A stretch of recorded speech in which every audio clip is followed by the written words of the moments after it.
everyone, it's Dr. Towfigh. Welcome. I don't know if you can believe it. This is our 200th, 200, 200th episode of Hernia Talk Live. I'm your host, Dr. Shirin Towfigh, hernia surgery specialist. Thanks to those of you that join me almost every week on Hernia Talk Live via Zoom. Many of you are now currently on Facebook Live. I'm just in love with the fact that this episode can be on your podcast feed, your YouTube feed, you're watching it live all these years. And I really hope that you enjoy this week's episode because it's going to be a nice little recap. Of course, as usual, I will be answering your questions as I always do live. So for those of you that have hernia-related questions, I'm here to answer them for you live. But in addition, we have some questions that have been sent in, which is awesome. Thank you to all my followers. It's all about you today. I'm here for you. You are my very, very dedicated followers. So thanks for being here on Facebook Live and on Zoom. And as you know, this and all future and all back prior episodes are available on Twitter, on my YouTube page. Follow me on Twitter and Instagram at HerniaDoc.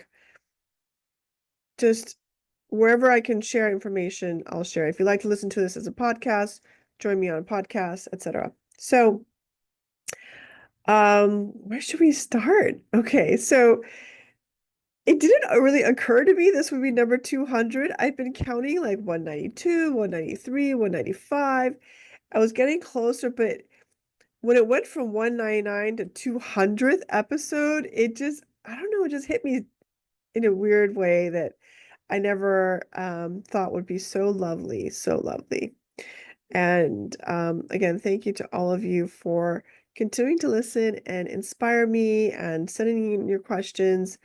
What we'll do today is try and give you a little bit of a big picture of what's been going on. I think it's fair to say that since the pandemic, when this started in 2020, a lot has gone on in the hernia world. There's a lot of advancements and a lot of interesting things that I'm really, really excited about.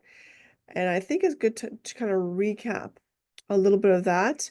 Some of you had sent in questions, so I'll answer some of that. And if you're here live and of course have questions to be answered, I'm here for you. So let's start with the history of Hernia Talk Live. As many of you know, I have had a free discussion forum about hernias since 2013. It's been free. We have tens of thousands of people who have gone through the process of either posting their questions, getting their questions answered, answering other people's questions, or just lurking and just looking through questions to be answered. The impetus for HerniaTalk.com was I would get patients calling the office and asking the same question. And I would try and answer them, but it was kind of inefficient because I was doing them one at a time. And it occurred to me that if one person has a question, then probably 100 other people have a similar question, and there was no resource online to kind of share the knowledge. And the initial intent of HerniaTalk.com was for me and my friends to collaborate and help answer questions online that patients were presenting. Now it's kind of grown into its own community where people talk amongst themselves, they make friends, they share experiences with other doctors or procedures they had done, both positive and negative. And it's been really the best resource online to help find out things such as I'm in Ottawa, Canada. Where can I get a hernia specialist? My doctor's telling me I need a triple neurectomy. Is that a good idea? And then people can kind of chime in. And of course, I go on it intermittently as a moderator and help answer some questions as well. So then the pandemic hit. And as many of you know, my practice is in Beverly Hills at the Beverly Hills Hernia Center. The city of Beverly Hills shut down all medical care. I should say, all elective medical care. And for those of you that know about Beverly Hills, most medical care here tends to be cosmetic. And so I think the goal was to prevent people from coming and getting Botox to their face and lip fillers while people are dying of COVID. And by reducing that interaction, then they're hopefully reducing the spread of the coronavirus. Well, I'm also in Beverly Hills, and I had patients that I could not see and I could not treat because the hospital was closed because of the pandemic crisis, needing so much more attention to the very sick patients. The clinics were closed because I'm in a city where they shut down all the clinics. So I was at home, mostly answering emails and doing things like that, walking the dog. And I felt maybe I should start doing some things on the internet. And Zoom became kind of a thing. So I started HerniaTalk Live. And now we are on episode 200. I haven't stopped doing it. I haven't run out of topics to talk about. And there's a lot more interest in hernias. So let me just recap. In the past 5 years, I think it's been over 5 years, right? I think I started I think we had our 5-year anniversary, April of 2020. So I would say that a lot has changed very rapidly in the past 5 years. Not necessarily because of the pandemic, but because of patients like you and collaborations like mine, where we are here to improve hernia care. And as I'm talking, I'm getting questions to coming, so I'll be answering questions kind of back and forth. So here's one. Have you heard of a new anti-adhesion barrier T5224 or TTX33 application after lysis of adhesions? Would you be willing to use this as compassionate use? The TTX333 is in phase 2, waiting for funding to start phase 3. I've not heard of it because it sounds like it's not yet FDA approved to be used. It's under investigation. Phase 2 is a very small clinical trial. That's looking for not only safety but also efficacy. And then phase 3 hasn't even started yet. And um, I'm not a principal investigator in that clinical trial, so I won't be able to enroll you in a clinical trial, let's say, to use it. And I'm sure it's a very controlled setting as to when they allow use of it. Also, there's no way to use it under compassionate use because there are alternatives in the market, such as Suprafilm and Intraseed, just to name two, that are available in the US market that we use for intestinal adhesions. So, very nice of you to do the research.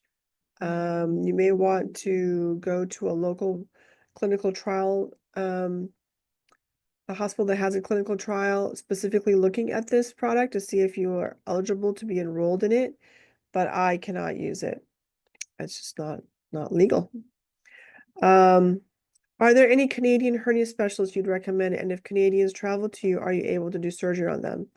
So yes, I actually have quite a few Canadians that I see on a regular basis. I think I've seen them from every single province, actually. Um, Unfortunately, the Canadian insurance has not been able to allow for coverage of my services, but I'm happy to see you and take care of you. I've had patients drive all the way from Saskatchewan down to see me, like 3 or 4 days of driving. Others have flown in. We have quite a bit of out of town patients, so my office is very good at trying to give you some advice as to how to plan your trip and how long to stay, where to stay, and that kind of thing. And then you can have surgery, recover, and then go home. Canadian Hernia Specialist. So there are a handful. I have interviewed, let's see, I interviewed a surgeon at the Shouldice Clinic. I interviewed a surgeon at McGill, and I interviewed a surgeon in University of Toronto. So those are all people that I've already interviewed. Haven't really found someone to interview from the British Columbia area. I do have an interview coming up from, I think, Ottawa. Don't quote me on that. There are a handful, and if you go on herniatalk.com, we have shared some names of hernia specialists in Canada. Next question. A 54-year-old female had inguinal hernia mesh surgery. October 24. Can I still continue to feel the mesh when, I can still continue to feel the mesh when moving, laughing, and in pelvic floor movement, day-to-day living. Is this normal? Will it go away? Can it be fixed? So, I don't know if that's the mesh that you're feeling. It's unclear where the mesh was placed. So if your mesh was placed in open fashion, you should not feel the mesh with pelvic floor movement, but you may feel the mesh if you're ultra thin and the mesh is ultra thick. For laparoscopic or robotic inguinal hernia surgery with mesh, you should not feel the mesh at all if it's placed flat and you have flat mesh. If you have mesh that is wrinkled or balled up and placed laparoscopically or robotically, you may feel the mesh move in the pelvic floor, I guess, a little bit. If you're having feeling of mesh moving with laughing and pelvic floor movement, and you have a mesh plug or some type of three-dimensional mesh, perhaps it's an unstable repair. In general, you should not feel your mesh. So people who are feeling their mesh are either feeling something else or the mesh is unstable or kind of not positioned in the right way. Can it be fixed? 100% yes. Will it go away?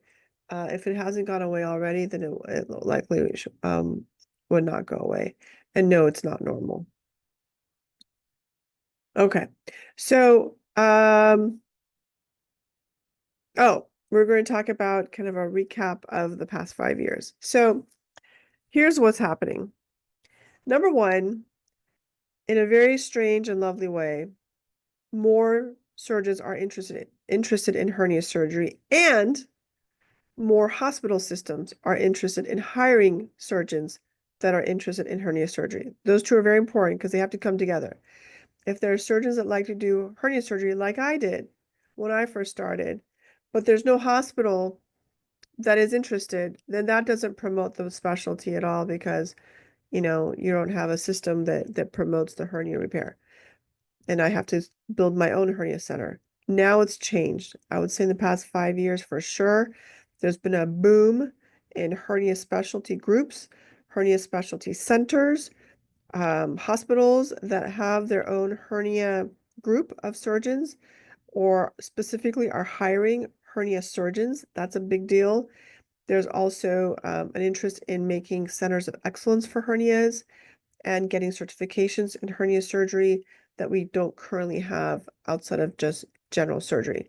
So this is all really, really exciting. There's a talk about having hernia fellowships, which is an extra year of training after general surgery training to specifically a focus on hernias. There are a handful already, but there's an interest to make this nationwide and actually like the same as getting like cardiac surgery or colorectal surgery. So having a very a truly certificate designated hernia specialty. So that's all really, really exciting.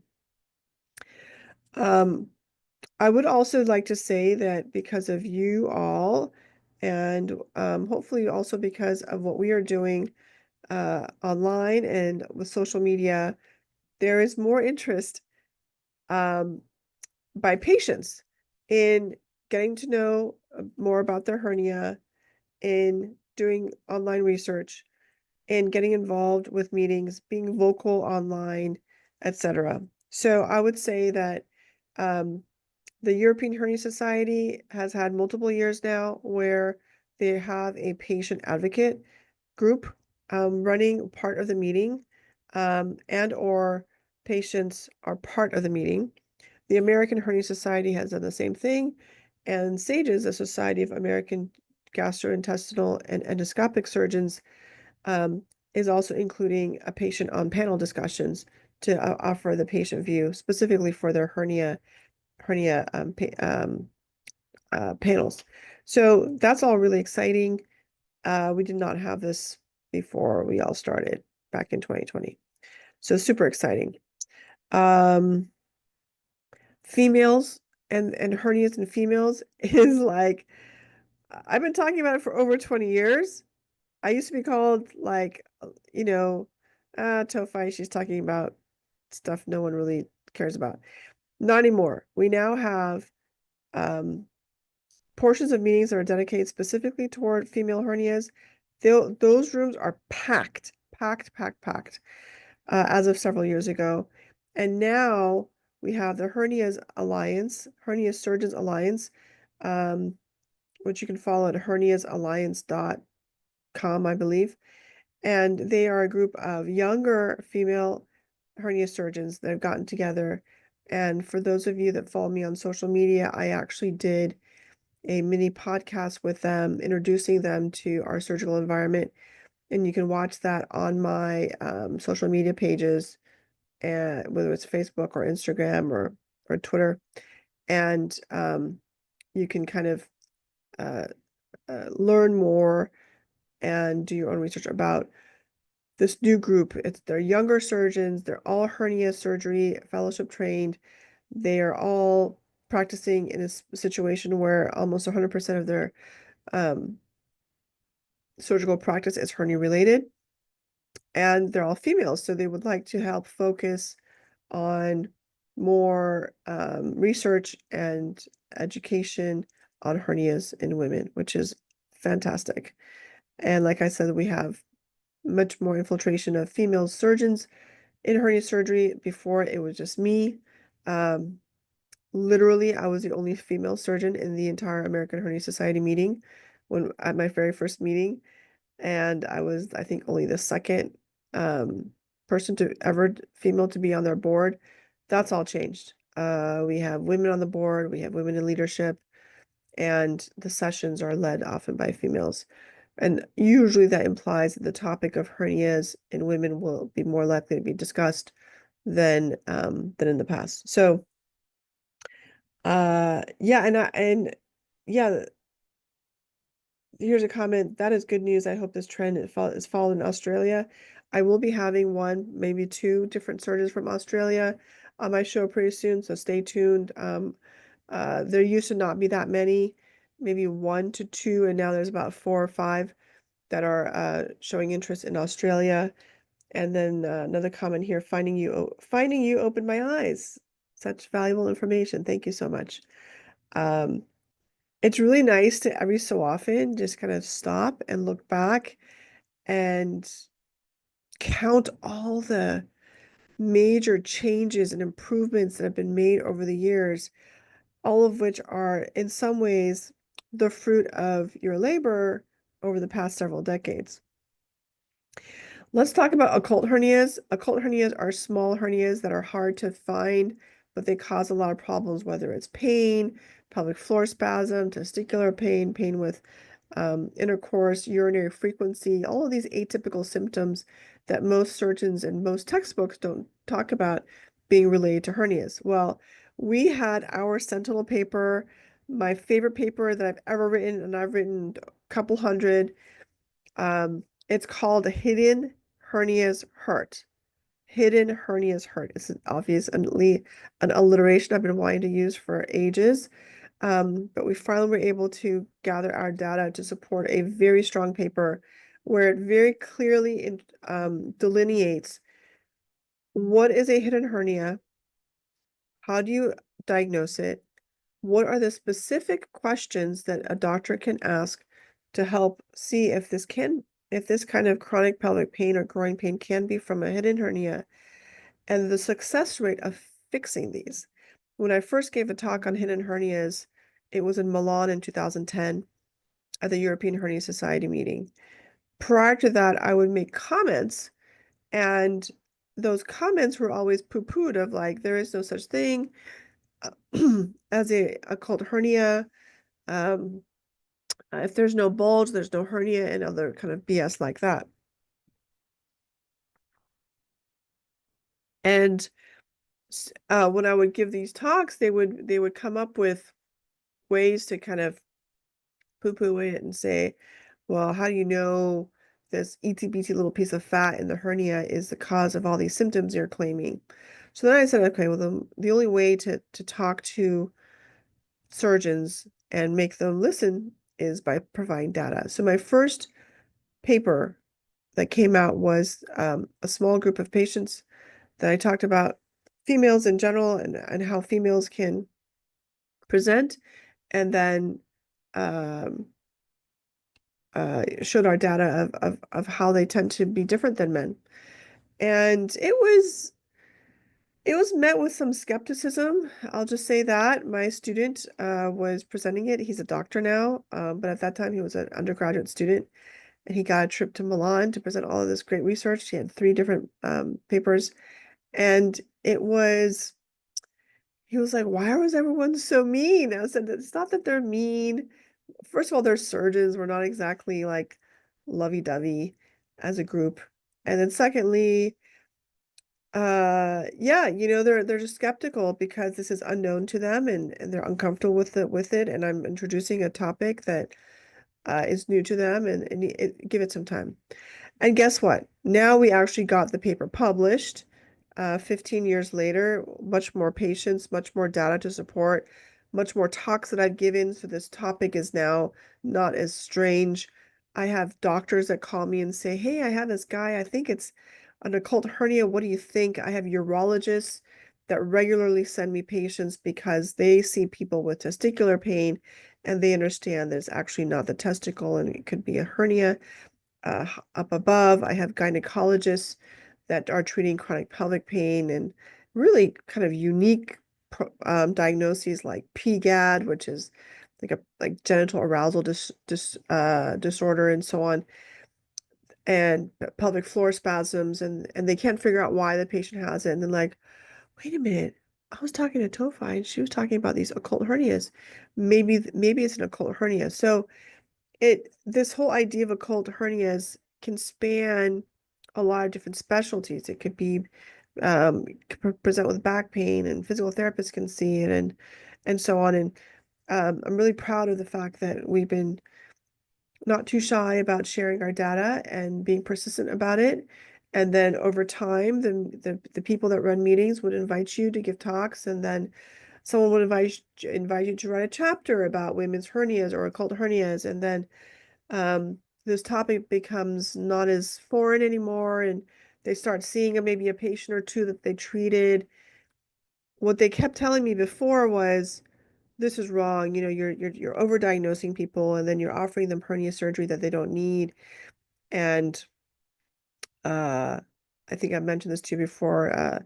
They have this. Some surgeons use this thought of, you operate on pain, you get pain, which completely is false. So in this paper that we published, Hidden Hernias Hurt, we were able to show that 4 out of 5 of the people that got the hernia surgery were cured within 2 weeks, right?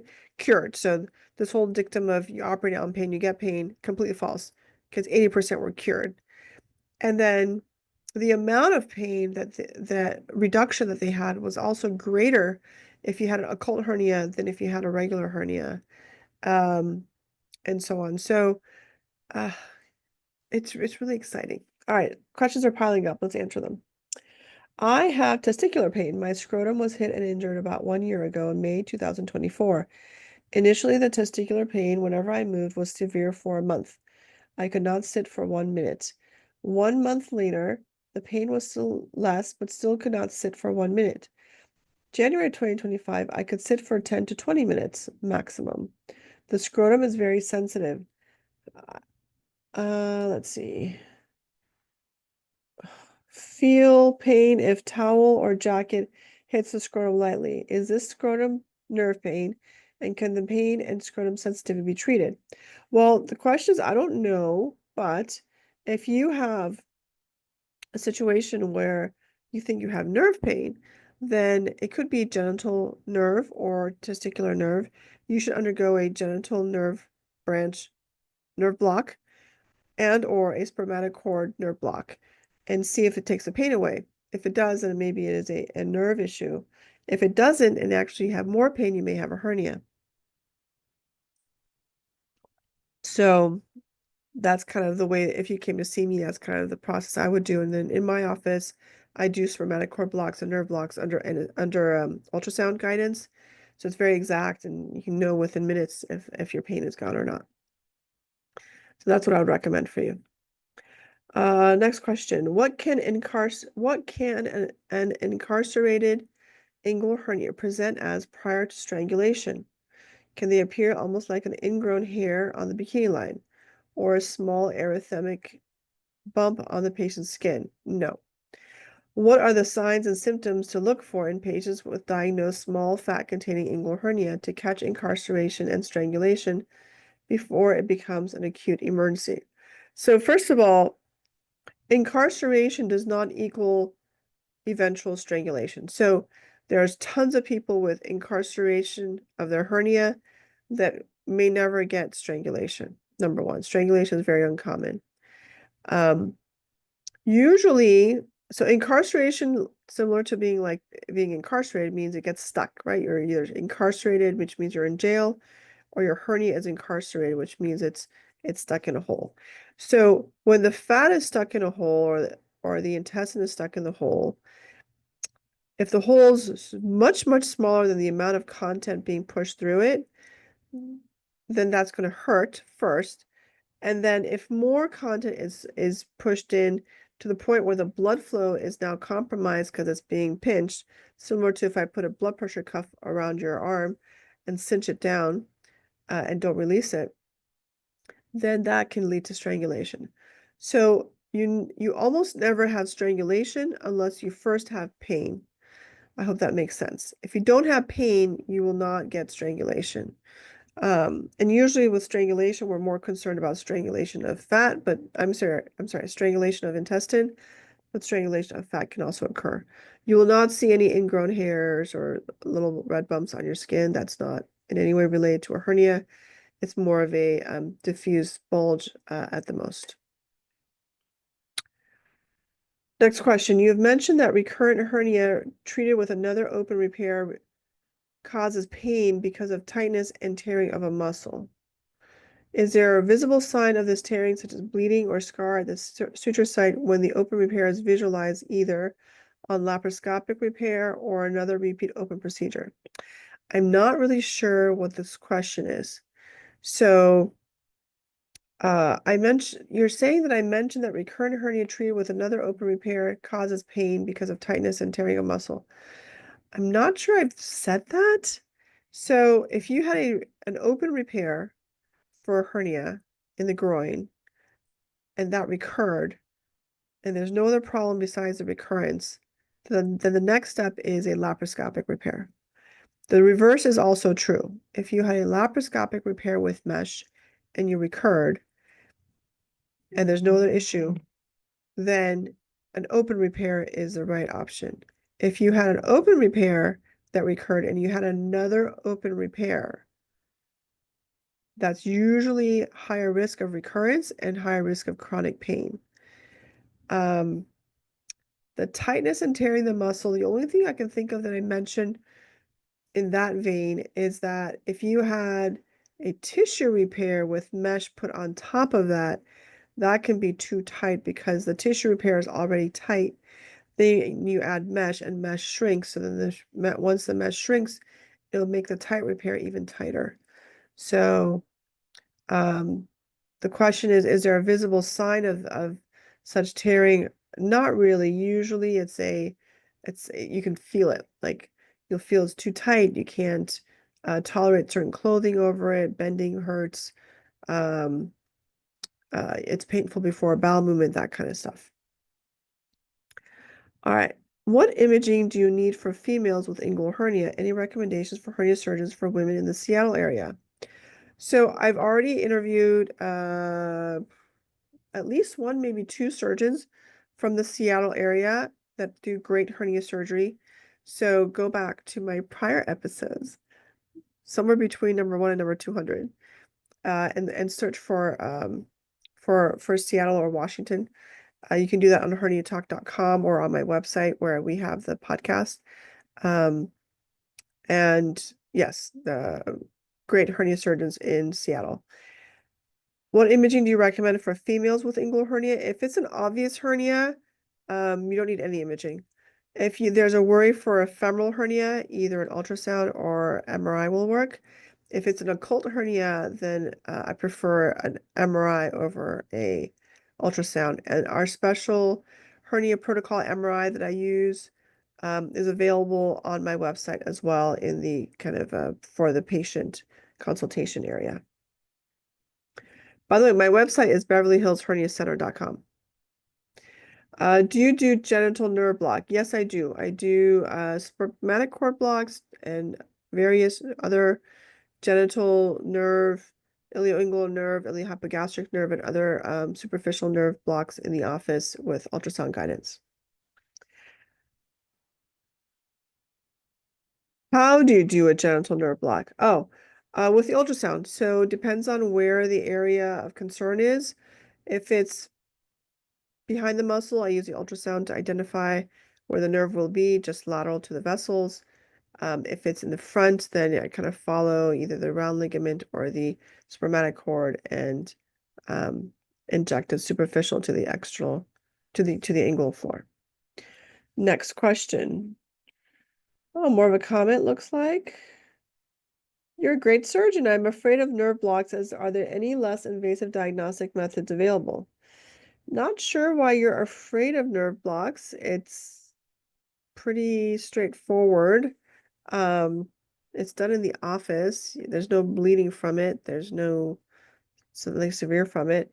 You could try lathering either like lidocaine jelly or Oragel, which is lidocaine, or using a lidocaine patch to see if that helps, but oftentimes it's not helpful and you need a true nerve block.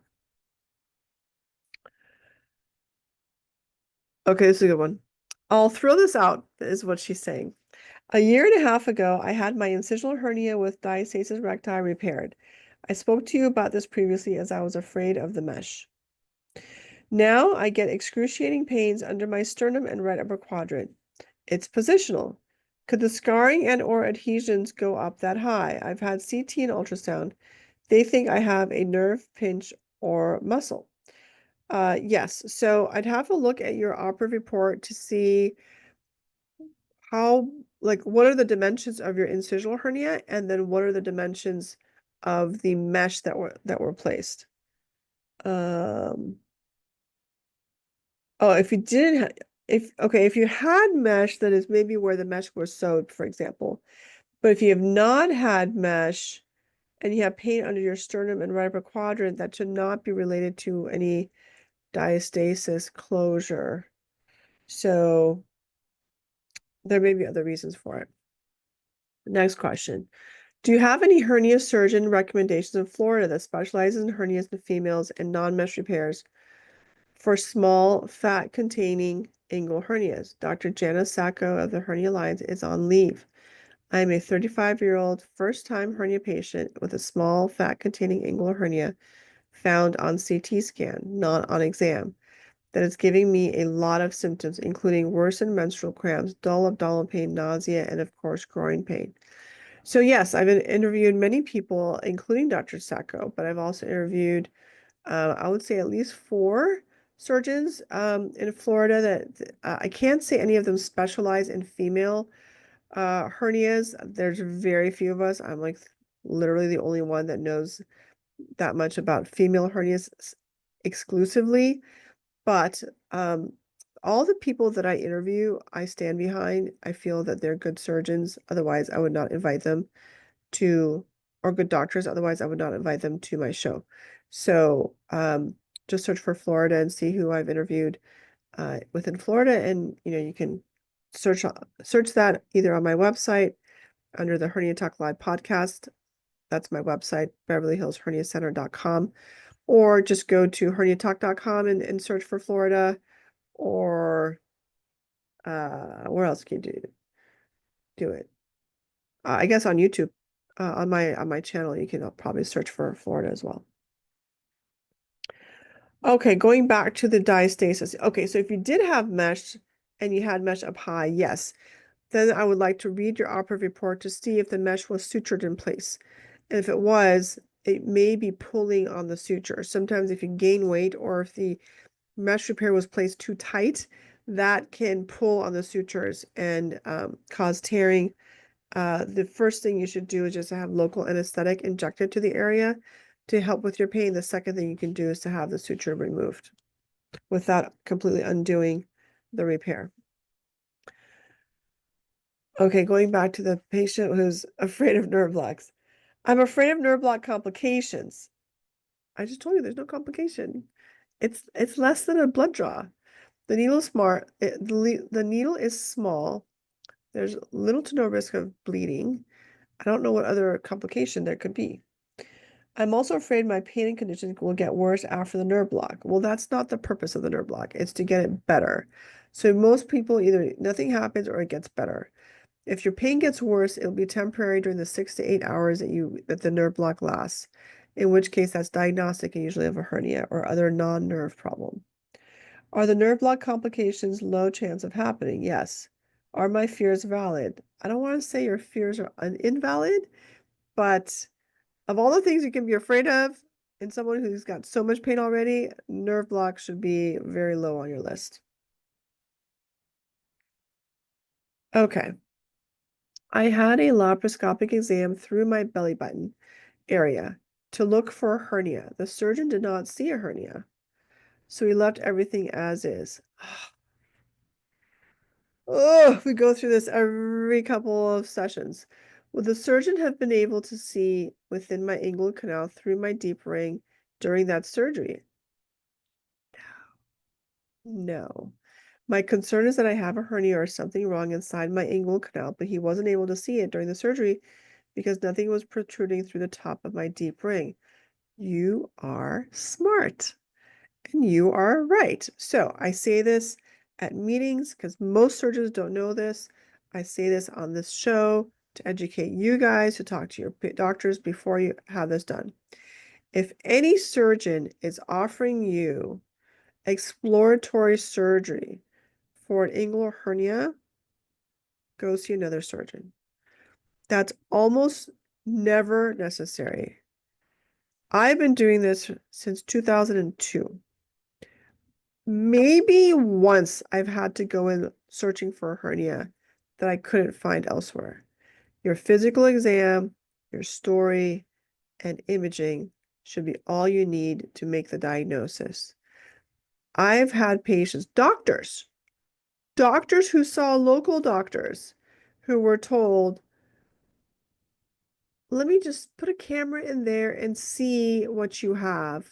And if you have a hernia, I'll fix it. If not, we'll finish the surgery. Completely not necessary. Imaging will show what you have and don't have. And if the imaging doesn't show it, it's either misread or you don't have it. So that's why you go to a hernia specialist or a specialist who likes to read imaging. I personally love reading imaging to get that diagnosis. So I had to put a stop to this poor woman who was seen by a doctor and told, oh, they're just going to take a look inside for a diagnosis he would never have seen on anyway, because she didn't have an inguinal hernia. She had a canal of Nuck cyst. But even if she had a hernia, he would not have seen it because that's not the way to approach these things. Now, on the off chance that you're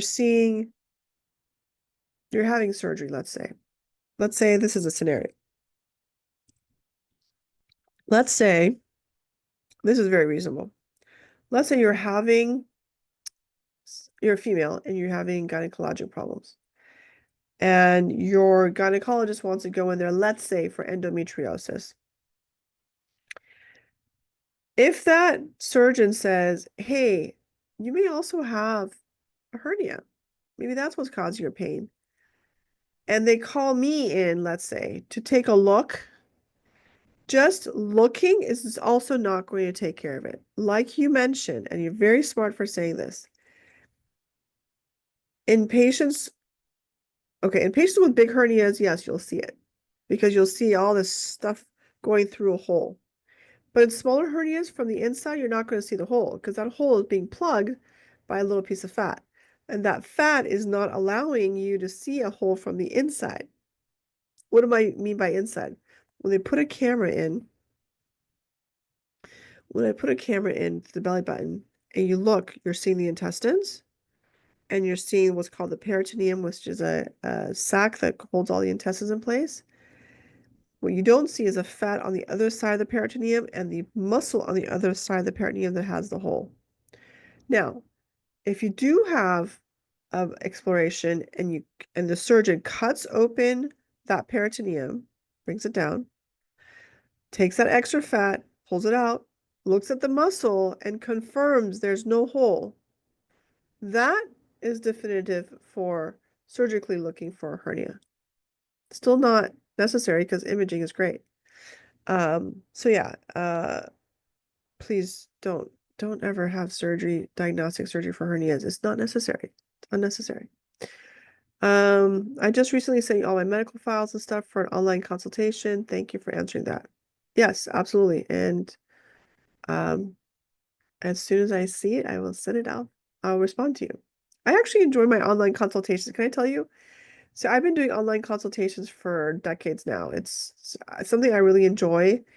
And the more I kind of do it, the more I enjoy it because, as you know, I'm licensed in the state of California. Medical licenses are provided per state. So because of what I do, many patients fly in to see me. But I understand you may not be able to fly in for whatever reason, or you may be able to get perfectly good care near you. You just need to know what care you need. You need some guidance. So I'm okay having you sign up for what's called an online consultation. So you say, I can't come in to see you. I live outside of California. And therefore, what I really need is your help and guidance.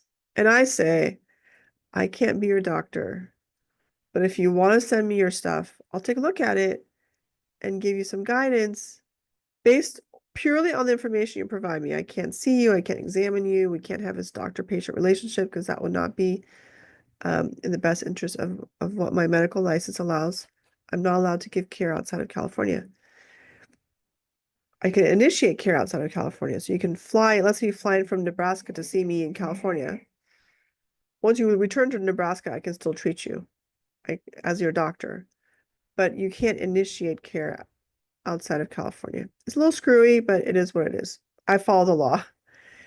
So these online consultations are really just more of like a second opinion, guidance. I don't know how better to say it. It's less than a full physical evaluation, and I can't like take over your care, for example. In your opinion, how does Ali Sheen get good results for inguinal hernias, disruption, and sports hernias using the no fixation technique, the Manchester groin repair? Isn't fixation necessary for these large direct hernias or weaknesses?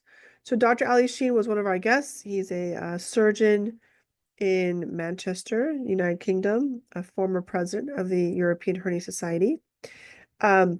He has coined the Manchester groin repair. It's basically a laparoscopic repair with glue instead of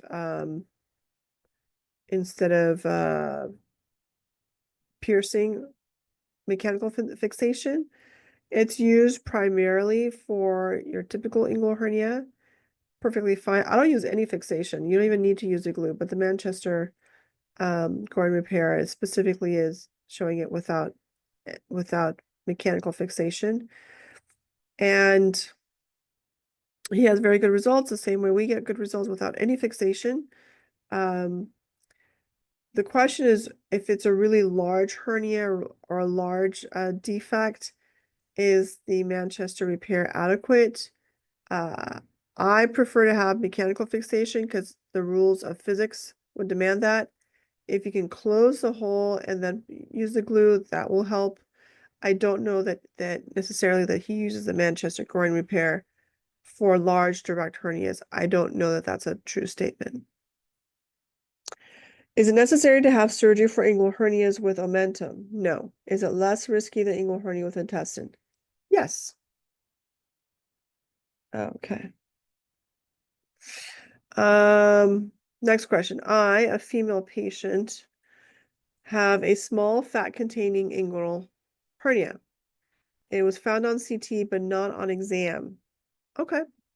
Would the CT scan also captured if there was an additional femoral hernia, or is there another form of imaging I would need to rule out for a femoral hernia? So the answer is sometimes yes.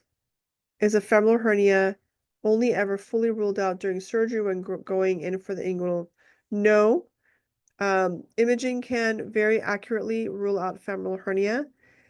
Usually, CAT scan is not as good as ultrasound or MRI. I would say MRI is best, then ultrasound, then CAT scan. But it's still our kind of code of ethics to when you go in there for inguinal hernia in females, to always double check for a femoral hernia anyway. Let's see. I've got pain occasionally radiating down the front of my thigh on the same side as my inguinal hernia, so I'm concerned. Well, because you are smart as well. Just for everyone that's listening, inguinal hernias should get repaired in men if there's pain, and in most women. And the reason why it's different recommendation for men and women is because in women, there's also a risk of femoral hernia, much higher than men. Femoral hernias can be small and they can be deadly. So 5% risk of death if a femoral hernia is missed and there's like intestine stuck in it or something like that. That's a big number, 5% death rate. That means 1 in 20 patients with a femoral hernia with bowel stuck in it will die. That's an unreasonably high number. So how do we overcome that? We overcome that by either operating on all females with hernias, which is a current recommendation, and during that surgery, looking for a femoral hernia, or my current practice, which is in patients that either don't want or can't have a surgery anytime soon, I at least rule out a femoral hernia with imaging before I say no or offer them watchful waiting, so that at least I know they're not going to, I'm not like, at least I know that there's no problem with missing a femoral hernia. I hope that makes sense. Okay, let's see. Oh, some more things about what's happening that's been positive in the past 5 years. There's much more acceptance of mesh allergies and mesh reactions. This, by the way, happened very quickly. So I've been talking about mesh reactions for a while. I've been treating it for, I would say, close to 15 years or so, maybe just less than that. But most people don't believe in it. They poo-pooed it. They said it's not true. Mesh is inert. I was taught mesh is inert. Completely is not. It's very inflammatory. In fact, that's how it works. Like, how could you say it's inert when it causes inflammation? And that's how it works. Anyway, we've started talking about mesh implant illness about 10 years ago by presenting it at conferences. And again, it was considered fringe. Then I started being asked to give talks at meetings specifically about this topic, which I was like, oh, okay. If they're putting it in the meeting agenda, then it's being thought about. Great. Then I started being asked to write chapters about it in books. And in my own book was the very first book where we talked about mesh reaction, and that was published over 10 years ago. That's the Sage's Manual of Groin Pain. Great book, by the way. And then now we have the Sentinel paper published. It was very hard to get it published. We finally got it published because a lot of people are still naysayers. And we coined the term MII, or mesh implant illness, to discuss this. And now I have legit doctors who would not have called me before, calling me saying, hey, I think I have a patient with a mesh reaction or mesh implant illness. How do you do your studies again? Or what studies do you test? Or what blood tests do you do? Or what do you think about these symptoms, etc.? And I have a lot of patients, so I tend to do testing and not just jump in and remove meshes because I think it's not appropriate to just remove mesh in everyone. Mesh removal should not be taken lightly. But there are surgeons out there, they're like, "Ugh, I'm just going to take out the mesh. I don't know if it's good, if it's the right thing or not, but the patient wants it, etc." I'm not a fan of the patient wants it and therefore I will do it. I'm not a mechanic. I'm not a plumber. Um, uh, I don't just do what I'm told. It has to be medically sound. And often patients don't understand the implications of mesh removal, uh, and the risks associated with it. So that said, more surgeons are open to hearing patients talk about this, and a handful of more surgeons are actually offering mesh removal. So uh, that's very new, and I'm in some ways I don't want to promote it too much because I feel like all these doctors are going to just not do the right testing, and just because they're surgeons, they'll just take out the mesh. But uh, at least they're listening now and not telling the patient they're nuts. Let's see, the lawsuits, lots of lawsuits. What's changed in the past 5 years is we're finally getting to some resolution. The companies are understanding more and more how important it is to be patient-centric and not physician-centric, and make products that are benefit the patient, not benefit the surgeon. That's kind of exciting. The lawsuits have also promoted a shift away from a lot of synthetic meshes, which is good and bad. It's good unless there's a complete pendulum swing away from synthetic mesh, because we do need some synthetic meshes. Otherwise, everyone's hernias are going to fall apart again.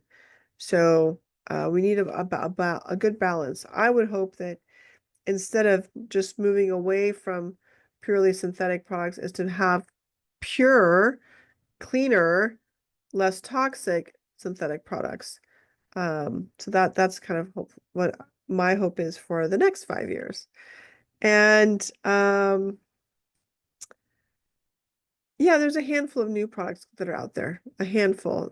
We haven't had that much innovation. I would love to see my patented and some patent pending gender specific meshes out there, because a lot of the design and the meshes to this day still are they're they can cause complications. It's not cool to feel the mesh. It's not cool to have testicular pain after your hernia repair. It's not cool to not be able to sit. These are all things that I hope will be adopted soon, so that the mesh is much better suited to male and female anatomy than it is currently. Okay, next question. What is the best or correct type of MRI and ultrasound imaging that should be done for hernias preoperatively, especially in females with inguinal hernias? So I have at least one episode. All I talk about is imaging and how to order it, what to ask for, what the results are, etc. So go back and look at prior episodes that talk specifically about imaging. To specifically answer your question, for MRI in the groin, I do recommend my hernia protocol. It's posted on my website under patient, I think the patient visit or consultation visit, where we have a copy of my MRI protocol. For ultrasound, you have to order a hernia ultrasound which is a dynamic hernia ultrasound. No contrast is needed for any of these. How would device companies be physician-centric rather than patient-centric? Aren't the incentives the same and in line with each other? So with all the lawsuits, I would say that those interests are no longer in line. In other words, now the patients have the power with all these lawsuits to change the direction in which the mesh companies go. So if you're legit changing your product to be safer and meet the needs of the patient instead of being easier to use for the surgeon, then I think that will help differentiate you as a company and make you a better company and therefore more profitable in the end, in the long run. So that will be my answer to that. Aren't the incentives the same and in line with each other? I don't know what you mean by that. Obviously surgeons need to make money and surgeons and companies need to make money, but I can't say that the two are symbiotic necessarily. Okay, next question. After hernia surgery, some people have central sensitization of their pain. The central nervous system undergoes structural, functional, and chemical changes that make it more sensitive to pain and other sensory stimuli. Will central sensitization heal over time, and are there any treatments available? So you're qualifying this as after hernia surgery. I would say people who get severe pain, not necessarily due to hernia surgery, especially if they have nerve pain, can be at risk of centralizing their chronic pain, and that if left untreated for, let's say, 9 months or more, then you can